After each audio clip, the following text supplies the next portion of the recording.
자, 2020년 서울시 7급 지방자치로 문제풀이 진행할게요. 자, 첫 번째 문제부터 볼게요. 지방재정법상 주민참여예산제도에 대한 설명으로 가장 옳지 않은 것은? 자, 이도 사실은 법령을 그대로 물어보는 문제죠. 정답 선지 1번이죠. 지방자치단체장은 조례로 정하는 바에 따라서 지방예산 편성 등 해놨는데 대통령령으로 정하는 바에 따라서 시행하여야 된다. 사실 이 조항 자체가 출제 워낙 많이 됐죠. 행정학에도 출제된 조항이기 때문에 아마 크게 무리 없이 곤란하셨을 거고요. 자, 나머지 선지도 다 읽어보세요. 두 번째 문제요. 지방자치법상 행정협의조정위원회에 대한 설명으로 가장 옳지 않은 것은 있는데, 일단 이 문제도 행정협의조정위원회에 대해서 좀 기억을 하셔야겠죠. 문제 이제 선지 1번처럼 중앙행정기관의 장과 지방자치단체 장 간의 의견을 달리할 경우에 이렇게 협의조정하기 위해서 국무총리 소속으로 행정협의조정위원회를 두게 돼 있고요. 뭐 이 내용은 아마 다 아실 테고, 이게 좀 헷갈리기 시작하죠. 행정협의조정위원회 위원장 1명 포함해서 13명 이내의 위원을 구성되게 맞고요. 그리고 위원장은 위촉위원 중에 국무총리가 위촉한다. 사실 2, 3번이 조금 헷갈리시더라도 사실은 4번이 명확하죠. 왜 명확하냐면 제가 답을 잘 모르실 때는 총리령 이런 거 들어있으면 보통 틀린다 했죠. 부령 이런 거. 왜냐? 대부분은 대통령령으로 만들어두죠. 그래서 행정협의조정위원회 구성과 운영에 필요한 사항은 대통령령으로 정한다 돼 있어요. 왜 특히 대통령령이라면 보통은 따로 법률로 정한다 했으면 그 법률 이름을 여러분들이 보통 기억하실 거거든요. 그럼 결국은 이제 남는 게 대통령령인데 그 부령이나 총령 잘 안 나오고요. 그리고 제가 규칙과 조례할 때도 거의 조례로 나온다고 말씀을 드렸죠. 아마 과거 기출 문제 보시더라도 이 룰이 거의 다 적용이 될 거예요. 참고하시고요. 정답은 그래서 4번이죠. 세 번째 문제요. 집행기관과 지방의회 관계에 대한 설명으로 가장 옳지 않은 것이 나왔죠. 볼게요. 1번. 한국의 지방정부 형태는 지방의회와 집행기관의 기능 수행과 권한을 둘러싸고 대립 갈등이 유발될 가능성이 크죠. 이 기관 대립형이죠. 기관 분리형 혹은. 자, 그렇기 때문에 지방의회란 지방자치단체 장에 대해서 각각 선출을 하기 때문에 대립 갈등 유발될 가능성이 크고요. 두 번째, 지방에는 주민의 이익 조정과 주민 대표성을 추구하고요. 그리고 이에 반해서 집행기관은 합법성이나 효율성, 능률성을 상대적으로 추구하고요. 맞는 내용이고요. 세 번째, 지방자치단체 장은 임시회 소집 요구할 수 있고요. 의안 제출권 가지죠. 자, 4번이 틀렸는데 뭐 명확하죠. 지방의회가 예산을 편성하는 게 아니죠. 지방자치단체 장, 즉 집행부에서 편성하고 확정하는 게 지방의 역할이죠. 심의에서. 그래서 국가랑 똑같죠. 정부에서 예산 편성하고 국회에서 예산을 심의해서 확정하죠. 정답 4번이죠. 네 번째 문제요. 지방선거의 선거구 제도에 대한 설명으로 가장 옳지 않은 것은? 일단 뭐 대선거구제랑 소선거구제 두 가지 묻는 거죠. 소선거구제는 하나의 선거구에서 한 명만 선출하는 거예요. 그래서 예를 들어서 1등이죠, 1등. 표를 가장 많이 받은 1등만 선출하는 거죠. 그래서 예를 들어서 가장 많은 1등 후보가 40% 받았다. 투표. 이렇게 당선될 수 있죠. 근데 대선거보다 예를 들어서 5명까지 선출한다면 1등이 한 표를 30%, 2등이 20%, 뭐 3등이 15%, 4등이 뭐 13%, 5등이 12%. 이렇게 되더라도 12% 받는 5등도 당선이 다 되죠. 자, 이게 대선거구제 형태죠. 그래서 대선거구제보다는 소선거구제에서 사표가 많이 발생해요. 그러니까 1등이 40%만 받고도 표를 받고 당선될 수 있잖아요. 60%는 사표잖아요, 일종의. 그러니까 다른 후보의 투표를 했는데 불구하고 이 표는 반영이 안 된 거죠. 그래서 사표가 많이 발생하고, 반대로 얘기하면 대선거구제에서는 사표가 좀 줄어들겠죠. 그래서 다 합하면 얼마쯤 나오죠? 50%에다가 뭐 10, 25, 15니까 90%죠. 90%다 합하면. 죄송해요. 80%요. 80%까지는 이 다 반영이 되는 거죠. 내가 그 나머지 20%만 사표가 될 테니까. 그래서 대선거구에서는 상대적으로 사표가 덜 발생하죠. 두 번째 선제요. 대선거구 제도가 소선거구제보다 죄송해요. 산수 계수 잘못했죠 제가. 또 더하고 방해상 계산하면 여기 더하면 40%죠. 50%죠. 50이랑 40은 90%죠. 그래서 10%가 사표 발생한 거죠. 자, 그리고 계속 볼게요. 그래서 대선거구제가 소선거구제보다 대표성을 높이는 데 기여할 수 있다. 사실은 이 사표 발생하는 거랑 유사한 논리죠. 그래서 결국은 대표성이 90%까지는 대표성이 높일 수가 있죠. 이 소선거구제 같은 경우에는 대표성이 40%밖에 없죠. 자, 그래서 2번도 맞는 내용이고요. 선지 3번이에요. 대선거구제보다 소선거구제가 상대적으로 정치신이 당선될 가능성이 높댔는데 거꾸로 됐죠. 그죠? 그 대선거구제에서 정치신이 당선될 가능성이 높아요. 소선거구제는 하나의 구에서 한 명만 당선되잖아요. 그러니까 지역 유지 한 명이 딱 다니는 거예요. 그냥 그대로 1번만 되는 거죠. 1등만. 그런데 대선거구제 하면은 뭐 그 지역 유지 한두 명 30% 20% 받더라도 저기 뒤에 정치 신인들 한 12% 받더라도 당선이 될 가능성이 발생하는 거죠. 그렇기 때문에 정답은 3번이고요. 현재 우리나라는 광역의회는 소선거구제, 기초의회는 중선거구제를 도입하고 있죠. 자, 그래서 이렇게 내용 정리하시고요. 다섯 번째는 티브 가설이죠. 참 출제가 많이 되죠. 행정학에서도 많이 됐는데 옳지 않은 거죠. 근데 지방자치론에서는 그 행정학보다는 조금은 더 심도 있는 내용이 나오죠.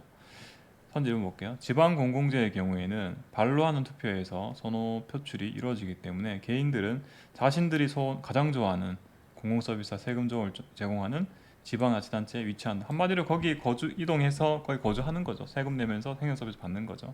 맞는 내용이고요. 두 번째, 사람들은 공공재에 대한 수요를 적절한 지방자치를 찾아서 거기서 세금을 지불함으로써 만족시킨다. 맞죠? 세 번째, 지방자치단 티브 모형의 균형에서는 각 개인이 자신이 원하는 수준의 공공 서비스를 받게 되며 다른 지방자치단체를 움직인다고 해서 후생이 증가하죠. 가장 내한테 베스트한데 찾아서 이동해서 거주를 하는 거기 때문에 맞는 내용이고요. 사실 4번이 이제 명확히 틀렸는데 개인들은 여러 지방자치단체를 옮길 수 있는 능력이 되는데 무임승차자가 양산됐을 때 사실은 티브 가설에서는 무임승차자가 있으면은 이 행정 서비스를 제공할 수가 없어요. 그러니까 그 각 지방자치단체가 거기서 나는 세금, 주민들이 내는 세금 가지고 행정 서비스를 제공을 해야 돼요. 그죠? 그러니까 기부 앤 테이크가 돼야 되는데 예를 들어서 복지 서비스 같은 게 있죠. 그럼 보통 이런 경우에는 무임승차자가 많겠죠. 세금을 많이 내는 사람이 복지를 많이 받는 게 아니라 보통은 사회적 약자들이 그 복지를 많이 받을 수밖에 없잖아요. 그러니까 나는 세금을 적게 내고 복지 서비스 많이 받으려는 거죠. 이게 무임승차잖아요. 자, 그런데 그렇게 되면은 이 티브 가서 자체가 성립이 잘 안 되죠. 지방 정부에서 이런 복지 서비스는 제대로 제공할 수가 없어요. 거기 복지 서비스를 제공 많이 하는 지방자치단체는 거기 오는 주민들이 세금을 충분히 낼 수 있는 분들이 오는 게 아니기 때문에 그런 거죠. 자, 그렇기 때문에 정답 4번이고요. 자, 여섯 번째 문제요. 보충성의 원칙에 대한 설명으로 가장 옳지 않은 것이 나왔죠. 과거 우리나라 정부혁신 지방분권위원회 제시한 지방분권 추진 3대 원칙에 포함이 됐어요. 그렇기 때문에 1번 틀렸고요. 자, 그리고 나머지 볼게요. 80원, 1980원 유럽 평의회의 유럽 지방자치 현장에 포함이 되어 있고요. 세 번째, 공공사무 처리에서 가장 이 보충의 원칙 설명이죠. 중앙정부보다는 기초지방정부에 있다는 주장과 부합하죠. 우선 해야 된다는 거죠. 그리고 유럽연합체 EU죠. EU가 지니는 강력한 권력에 대해서 각 국가가 또그 견제할 수 있다는 데 기하는 원칙이 맞죠. 그러니까 그 한마디로 EU라는 연합체하고 국가 관계에서는 또 국가가 또 우선해야 된다는 거죠. 그렇기 때문에 정답은 1번이고요. 1번 내용 잠깐 살펴보면 정부혁신 지방분권위원회 좀 오래됐죠. 2003년이니까. 그래서 이때는 보충성의 원칙을 포함해서 선분권, 후보안 일단은 분권부터 먼저 하고 보완하라는 거죠. 미리 고민하지 말고. 그리고 포괄성의 원칙. 사무를 배분할 때 특정 사무가 아니라 지방자치단체가 포괄적으로 그 관련 사무도 다 처리할 수 있도록 포괄적으로 이행해야 된다는 원칙이죠. 그게 포괄성의 원칙이고요.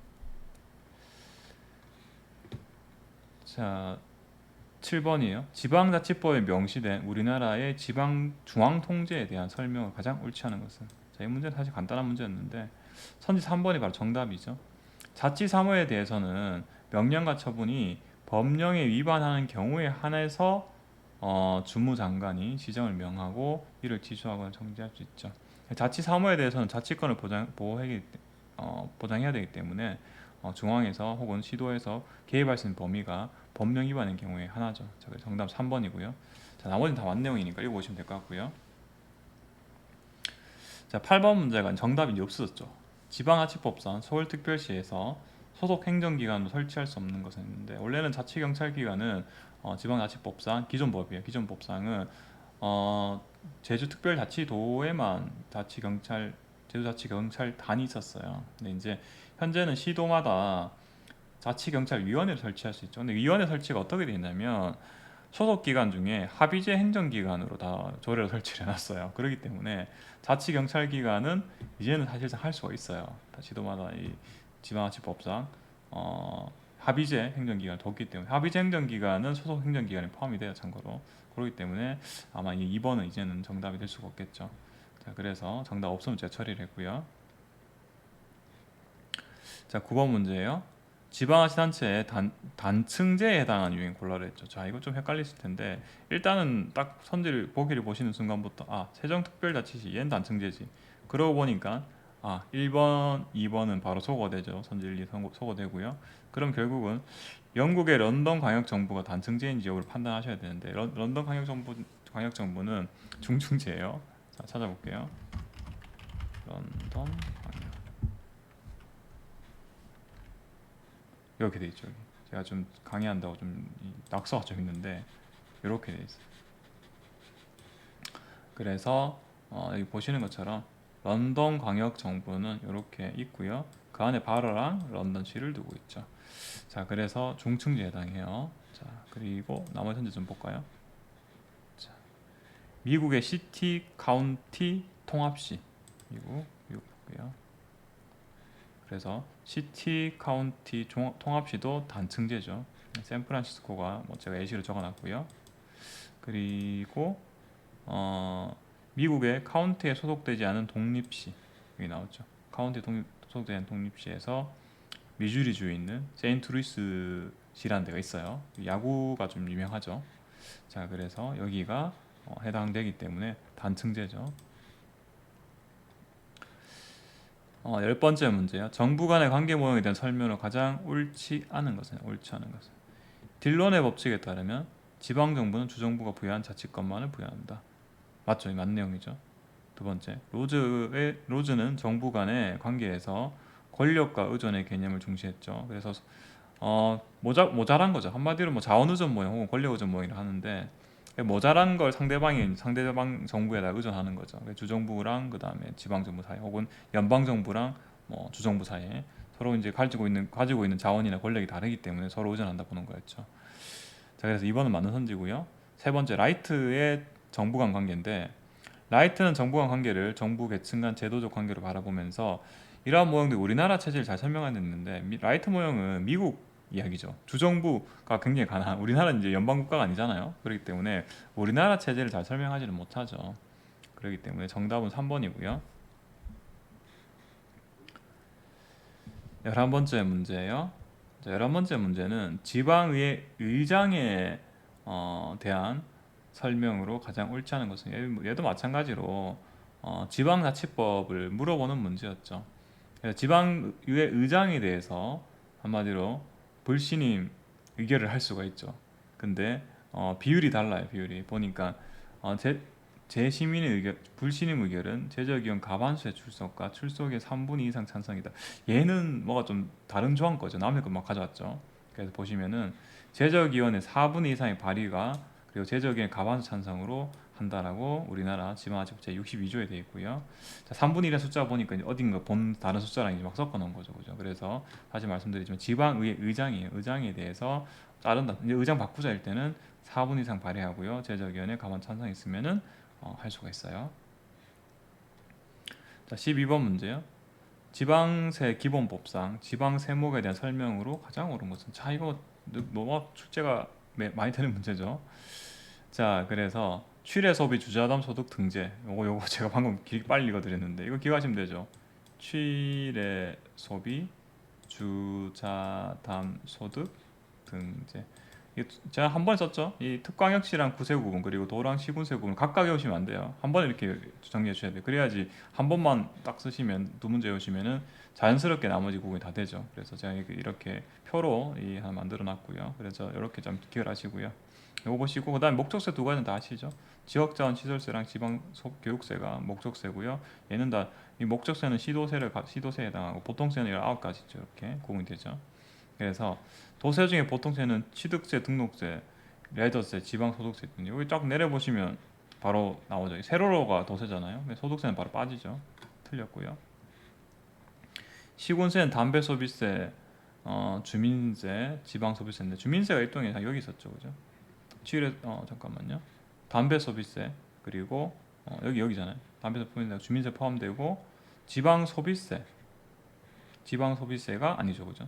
소비세는 도세죠. 그렇기 때문에 얘도 바로 탈락이고요. 세 번째, 특별시세와 광역시세 중에서 목적세는 지역제한 시설세랑 지방교수 두 가지밖에 없죠. 그래서 3번 틀렸고요. 구세에는 등록면허상 재산세가 있다. 등재죠, 등재 가로로 이렇게. 그래서 정답은 4번이죠. 그래서 표를 제가 뭐 항상 이렇게 이 표로 알려드리고 있는데 따로따로 외우시면 안 돼요. 그럼 두 문자를 두 번 외우셔야 되잖아요. 그렇기 때문에 이렇게 가로로 한번 제가 갈짓자로 두 문제 쓰거든요. 항상 취일의 소비, 주자담 소득, 등재 이렇게 쓰시면 바로 가로가 특광역시랑 구세 구분이고 세로가 도세랑 시군 구분이 나오죠. 바로. 자, 그리고요.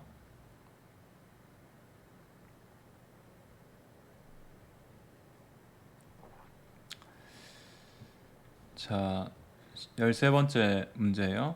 지방자치단체가 사무를 처리할 때 분쟁과 조정에 대한 설명으로 가장 옳지 않은 것은? 서울특별선지 1번이에요. 서울특별시와 경기도 간의 분쟁은 지방자치단체 중앙분쟁조정위원회 심의를 하죠. 그러니까 시도가 다른 경우이기 때문에 1번 확실히 맞고요. 자, 2번하고 사실 3번 사실 여러분들이 조금 고민하셨을 거예요. 왜냐하면 굉장히 좀 지엽적 수치를 물어보는 거였죠. 왜냐하면 사실 4번은 쉬워요. 서울특별시와 경기도 간의 분쟁을 공익을 현저하게 저하해서 조속한 조정이 필요하면은 당사자의 신청 없이라도 행안부 직권을 조정할, 행안부 장관의 직권을 조정할 수 있죠.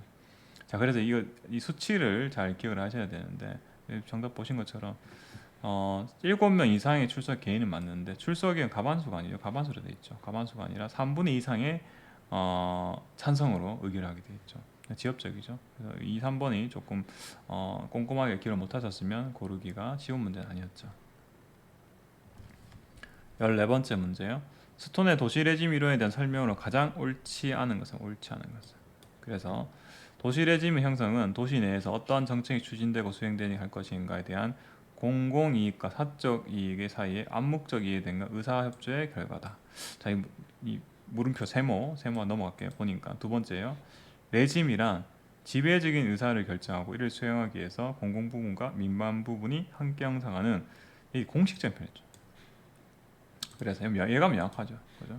그래서 비공식적인 연합이죠. 레짐이 다른 건 다 모르시더라도 좀 표현이 기출 문제면 다를 수밖에 없잖아요. 근데 정확한 키워드는 이게 공식적인 연합이 아니라 비공식적인 연합이었죠.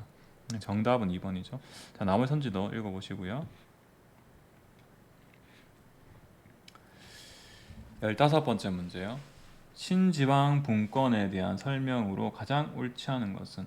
사실은 이 내용은 조금은 애매하긴 해요. 애매하긴 한데 신지방 분권은 신중앙집권이 민주성과 효율성을 달성하는 데 모두 실패하면서 등장했는데, 일단 미국에서 신지방 분권이 등장한 계기는 이런 뭐 민주성과 효율성을 실패했기 때문에 등장했다기보다는 연방 정부의 권한을 약화시키고 주정부, 지방 정부의 권한을 시키는 배경으로 등장을 하게 돼요. 그래서 정답 1번인데 얘는 조금 곤란하기 어려울 것 같고, 여튼 2번하고 사실은 보면 그 3번하고 선지가 조금 약간 상충되는 경향이 좀 있죠. 둘 다 민주성과 효율성을 추가했어요. 자, 그래서 정답은 1번인데 얘는 조금 알기가 어려웠을 것 같긴 해요. 자, 16번 문제예요. 주민 참여 수단에 대한 설명으로 가장 옳지 않은 것이 나왔죠. 볼게요. 지방자치단체 분담금 부과에 관한 사항은 주민투표에 붙일 수 없다. 주민투표에 붙일 수 없는 사항들이 꽤 있었죠. 부담금 포함이 되어 있고요. 2번이 사실 뭐 명확하게 정답이 나오죠. 주민은 지방자치단체 장과 비례대표 지방의회를 포함했죠. 제외인데 포함을 했기 때문에 명확하게 정답이 나오죠. 2번이 틀린 거죠. 자, 나머지도 맞는 내용이니까 읽어보시고요.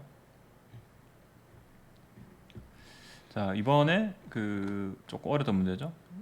15번하고 17번이 좀 어려웠던 문제인데 지방재정법 시행령이랬죠. 야, 시행령상 지방재정위기단체 지정시 고려할 항목에 해당하지 않는 것이다. 이런 거 어려워요. 이런 건 진짜 시행령까지 다 읽어봤는데 이 웬만큼 꼼꼼하게 읽어보지 않은 이상은 이게 좀 곤란하기 어려운 문제긴 해요, 사실. 그래서 재정위기단체 고려사항인데 공기업 채무 상환 비율이 정답이에요. 그래서 여기 보시면 부채 비율로 나오죠. 공기업 부채 비율에서 지방예산법 시행령 제 65조의 3에 있긴 있어요. 근데 이건 뭐 워낙 조항이 많다 보니까 우리 법률 읽기도 쉽지 않은데 시행령까지 꼼꼼히 봐야지만 고를 수 있는 문제였죠. 이런 건 조금 지엽적이었다 이해하시고요. 18번째 문제예요. 조례에 대한 설명으로 가장 옳지 않은 것은? 조례안 지방의회 의결되면 의장이 의결된 날부터 5일 이내에 보내야 되고요. 지방자치단체장한테. 그리고 조례를 폐지할 경우에 지방의회에서 조례가 의정된 날부터 15일이 아니라 5일 이내에 시도지사는 행안부 장관에 보고해야 돼요. 규칙 같은 경우에는 15일인데 얘는 물론 당연히 지방자치법이 있어요. 그래서 아까 봤던 뭐 지방재정법 시행령까지는 모르더라도 이 지방자치법에 나오는 문제 정도는 다 맞추셔야 되고 사실 3, 4번은 좀 워낙 많이 나왔던 내용이죠. 조례는 특별한 규정이 없으면 바로 효력 발생하는 게 아니라 20일 지나야 효력 발생했죠. 그리고 과태료도 1,000만 원까지 조례 위반에 대해서 조례로서 1,000만 원까지 과태료를 정할 수 있죠. 자, 소거하시더라도 다 고를 수 있는 문제였어요. 자, 19번 문제요. 19번 문제는 보니까 복수응답 됐죠. 자, 일단 맞는 선지부터 볼게요. 선지 1번. 하나의 자치구 시군의회 군의회 의원 지역구에서는 기초의회 구초지방의회 선거죠. 그래서 선출할 지역구 자치구 시군 의원 정수는 2인 이상 4인이야죠. 중선거구제를 하죠. 맞고요. 지방의회 의원과 지방자치단체장의 피선거권의 하한 연령은 18세 내려갔어요. 공직선거법 바뀌었어요. 이제 18살만 되면 이제 출마도 할 수 있고 선거에도 참여할 수 있죠. 자치구 시군의회 최소 정수는 7인 맞고요. 4번은 원래 틀렸던 문제였어요. 영주의 차류자격을 취득한 3년이 지나야 되고요. 그리고 이제 18세 이상 얘는 맞아 이제 원래 19세였는데 18 내려갔으니까 3년이죠 3년. 그래서 정답은 2번하고 4번 복수응답 되고요. 자 20번 마지막 문제예요. 사실 20번 문제는 뭐 읽어보면 바로 뭐 상식적으로 맞는 거 고를 수 있을 거예요. 수지 균형 원칙에 따라서 건전하게 운영해야 된다. 맞는 것 같네. 두 번째, 국가는 지방 재정 자주성과 건전한 운영을 조정해야 된다. 또 맞는 것 같죠? 3번이 딱 읽는 순간 뭐가 잘못됐죠. 국가의 부담을 지방자치단체에 전가할 수 있다. 자, 이거 딱 보는 거 아니죠. 이게 기본적으로 지방자치를 보장하기 위한 건데 이게 오히려 지방자치를 저해한 내용들이기 때문에 정답은 당연히 3번이고요. 자, 이렇게 해서 서울시 2020년 서울 7급 지방자치론 10월 문제 이렇게 해설 드렸고요. 내용 중에 17번은 좀 많이 어렸던 것 같고요. 15번도 사실 신지방 분권이 조금 고르기가 녹록지는 않았을 것 같다. 기타 뭐 13번처럼 조금 지엽적인 문제 있긴 했지만 그래도 뭐 15번이나 17번만큼은 아니었던 것 같아요. 자, 이렇게 정리하시고요. 그러면 다음 해설 때 뵙겠습니다. 네, 수고하셨습니다.